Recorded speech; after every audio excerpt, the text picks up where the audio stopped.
So I'm here in sunny California, and this week I relearned something that I think we all say, or at least a lot of us say, and we kind of gloss over, if you will, and that is trust the process.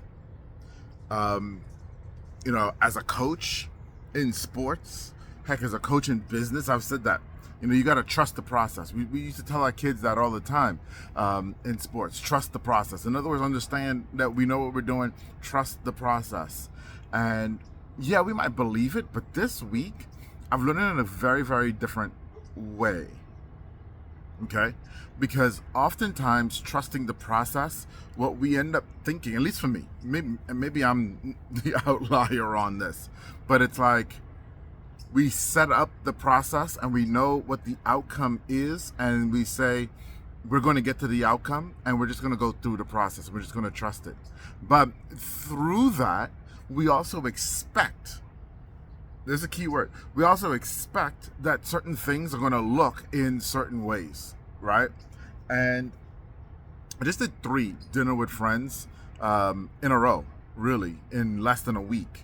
And none of them look like what I expected. And what I mean by that is, I have an idea when I do my dinners, how many people I want in the room.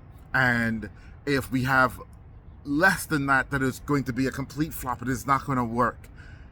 And I've just done 3 dinners that none of them had more than 6 people in attendance that were absolutely phenomenal. And so I'm looking at trust the process in a different way, because trusting the process in the past, when we didn't have enough people who were going to show up, would have left me in a place where I was like, well, maybe we should cancel it. Maybe we shouldn't do it, because it's not going to get to the outcome.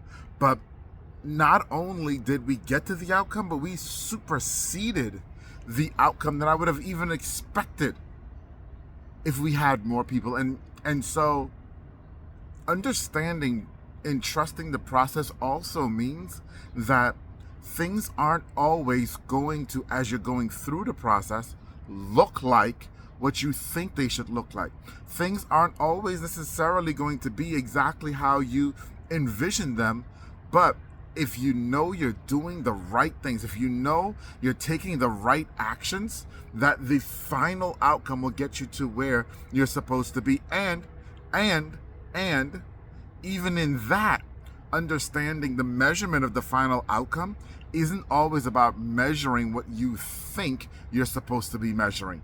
Sometimes we get to a final outcome and you say, this doesn't look anything like where I thought I was supposed to be, but it's so much better than where you were actually supposed to be. But we've got to measure it correctly. And so, yeah, trust the process.